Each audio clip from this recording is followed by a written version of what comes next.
आपने कहा, हमने सुना। पिछले एपिसोड में हमने कुछ कंपनीज कवर की थी जिन्होंने FY26 के लिए बोल्ड ग्रोथ गाइडेंस दिया है। आज हम लेकर आए हैं part 2, just as you asked. Also हम बात करेंगे एक बैंकिंग स्टॉक की जिसका Q4 थोड़ा सा डिसअपॉइंटिंग था, बट फिर भी ग्लोबल इन्वेस्टर्स अभी भी उसमें सॉलिड कॉन्फिडेंस दिखा रहे हैं। क्या आपको भी ऐसा करना चाहिए? एंड इंडियन शिपिंग इंडस्ट्री में एक नया 1.3 लाख करोड़ रुपीस का वेव शुरू हो रहा है और ये ग्लोबल ट्रेड और डोमेस्टिक स्टॉक्स दोनों पे इंपैक्ट डाल सकता है। हाय गाइस, मैं हूं Gauri and welcome to markets today. यहाँ पर हम बिजनेस न्यूज सिर्फ बताते नहीं हैं, उनका इन्वेस्टर इंपैक्ट भी ब्रेक डाउन करते हैं। तो अगर आपको मार्केट्स की पल्स को समझना है beyond just headlines, you are in the right place. So grab your chai or coffee and let's dive into markets today.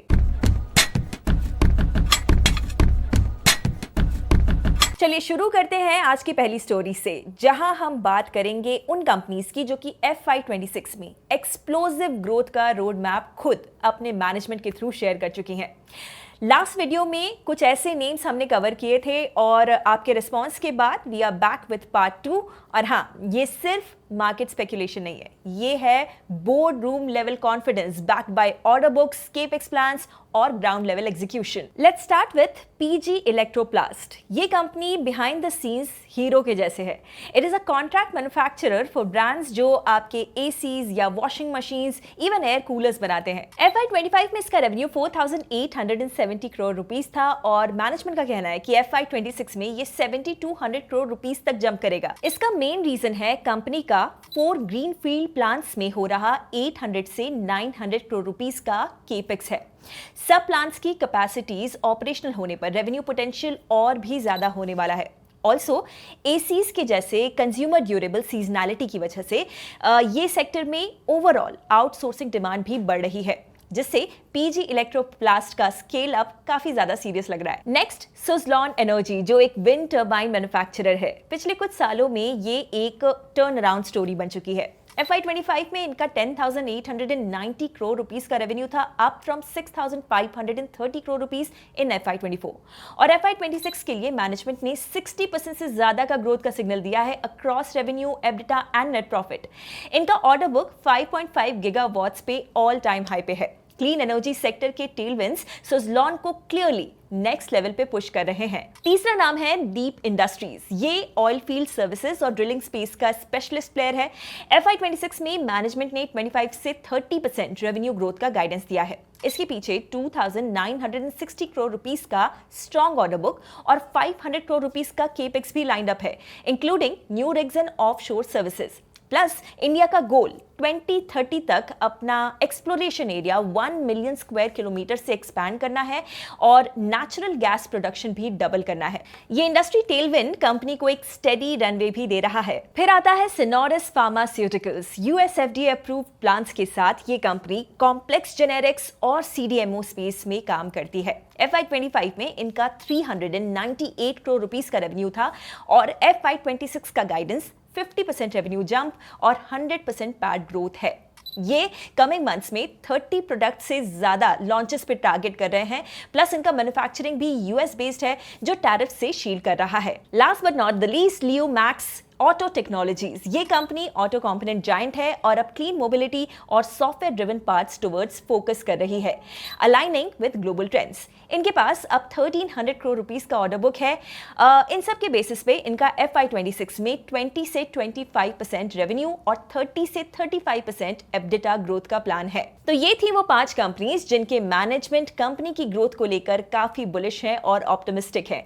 अगर आपको मार्केट के साइलेंट परफॉर्मर्स को स्पॉट करने का एज चाहिए तो it is important to listen to management's growth guidance. If you haven't seen it already, हमने ऐसी और भी companies, completely 5 companies previous video में भी कवर की थी, so give it a look. दूसरी स्टोरी एक ऐसे बैंकिंग स्टॉक के बारे में है जिसने Q4 रिजल्ट्स में तो अपने इन्वेस्टर्स को थोड़ा सा डिसअपॉइंट किया था, इनफैक्ट थोड़ा सा सैड भी कर दिया था, बट लास्ट 6 मंथ्स में ये स्टॉक अच्छी रैली भी दे रहा है। IDFC फर्स्ट बैंक के स्टॉक ने सिर्फ 6 महीनों में लगभग 24% का रिटर्न दिया है और पिछले 1 महीने में ये 7% ऊपर गया है। लेकिन ये सिर्फ मार्केट का मूड नहीं है। Behind this rally there is a bunch of strong developments. सबसे पहले वॉरबर्ग पिंकस जो एक ग्लोबल प्राइवेट इक्विटी जायंट है, उसने IDFC फर्स्ट बैंक में 10% का स्टेक एक्वायर किया है। ये डील 4,876 करोड़ रुपीस के प्रेफरेंशियल इशू के थ्रू हुई है। साथ ही अबू धाबी इन्वेस्टमेंट अथॉरिटी ने भी 2,624 करोड़ रुपीस इन्वेस्ट किए हैं।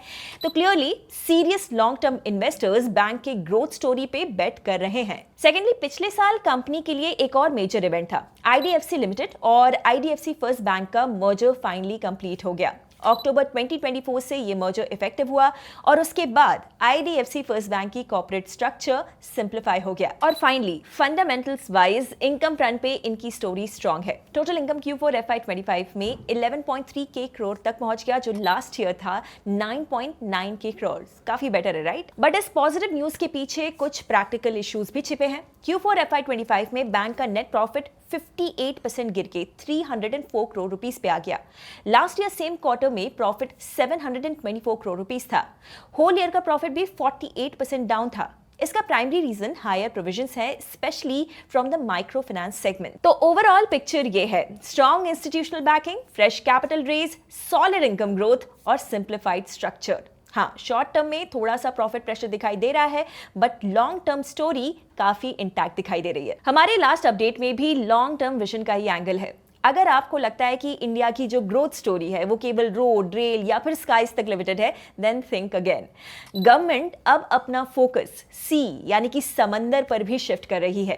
Here is what is happening. आपको तो पता ही है कि आजकल हर सेक्टर में मेक इन इंडिया का जोर है और अब सरकार एक और बड़ा कदम उठाने जा रही है, इंडियन फ्लैग शिप बनाने का। मतलब कि ऐसे शिप्स जो कि इंडिया में रजिस्टर हों, इंडियन फ्लैग के अंडर ऑपरेट करते हों और इंडियन लॉस को फॉलो करें। और ये सिर्फ एक सिंबॉलिक मूव नहीं है, ये प्लान पेट्रोलियम, स्टील और फर्टिलाइजर जैसे कोर सेक्टर्स के लिए बनाया गया है।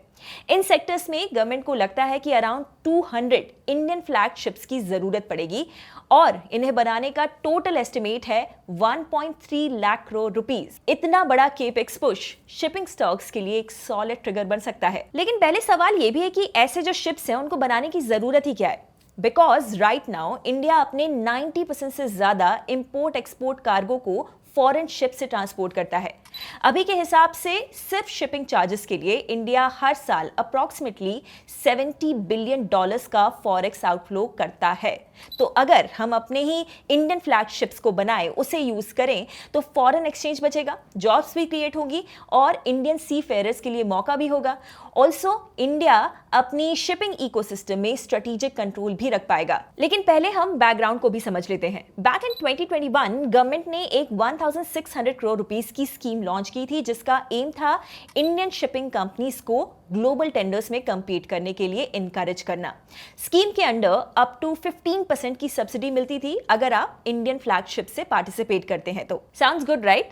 लेकिन 4 साल बाद भी 1600 करोड़ रुपए में सिर्फ 330 करोड़ रुपए ही डिसबर्स हुआ है। मतलब कि स्कीम का इंपैक्ट बहुत लिमिटेड रहा। उसका रिजल्ट ये हुआ कि इंडियन फ्लैगशिप्स का शेयर इंपोर्ट एक्सपोर्ट में 8% पे ही स्टैग्नेंट रहा। अब अगर थोड़ा सा हम हिस्ट्री में पीछे चलें तो 1987 से 88 में ये शेयर 40% था, आज सिर्फ 7.8%। इसका मतलब हम अपने इंपोर्ट एक्सपोर्ट कार्गो का बल्क फॉरेन शिप से ट्रांसपोर्ट कर रहे हैं, जैसा कि मैंने शुरुआत में आपको बताया। इसीलिए अब गवर्नमेंट का एक नया प्लान है, PSUs मिलकर इंडिया में ही शिप्स को बिल्ड करें और वो शिप्स इंडियन पोर्ट्स को हैंडल करें। FY24 में इंडियन पोर्ट्स ने 1540 मिलियन मेट्रिक टन्स कार्गो को हैंडल किया, which was a 7.5% year on year growth. Clearly demand तो है, पर चैलेंजेस भी हैं। इंडियन फ्लैग शिप्स को मैंडेटरी इंडियन सी फेयरर्स को हायर करना पड़ता है। उन पे कॉर्पोरेट टैक्सेस, GST और हायर डेट कॉस्ट का भी बर्डन होता है। इस वजह से उनका ऑपरेटिंग कॉस्ट अप्रॉक्सीमेटली 20% ज्यादा होता है। शिपिंग इंडस्ट्री का कहना है कि अगर ये हर्डल्स को हटा दिया जाए, वो रिमूव हो जाए, तो इंडियन प्लेयर्स भी ग्लोबली कॉम्पिटिटिव बन सकते हैं। But one thing is clear, government का पॉलिसी पुश रियल है और इसका डायरेक्ट पॉजिटिव इंपैक्ट हो सकता है शिप बिल्डिंग कंपनीज जैसे कि coach and shipyard, ship operating companies जैसे कि the shipping corporation of India, specially अगर ज्यादा ऑर्डर्स आए और इंडियन फ्लैग शिप्स को ज्यादा कार्गो शेयर मिले। So, is this the beginning of new wave in India's maritime power? Let us know what you think in the comments. तो आज की स्टोरीज ने एक चीज तो क्लियरली दिखाई है, इंडिया इंक के कुछ प्लेयर्स FY26 को अग्रेसिवली चेस कर रहे हैं, कुछ global investors long term bets ले रहे हैं और गवर्नमेंट भी अपना स्ट्रेटेजिक विजन सी लेन्स तक एक्सटेंड कर रही है। आपको कौन सी स्टोरी सबसे ज़्यादा इंसाइटफुल लगी? कमेंट्स में हमें ज़रूर बताइएगा। और अगर आपको ऐसे ही वेल रिसर्च्ड मार्केट इंसाइट्स चाहिए तो चैनल को सब्सक्राइब करना बिल्कुल ना भूलें। मिलते हैं अगले एपिसोड में नए नंबर्स, नए नैरेटिव्स के साथ। Investment in securities market are subject to market risks. Read all the related documents carefully before investing.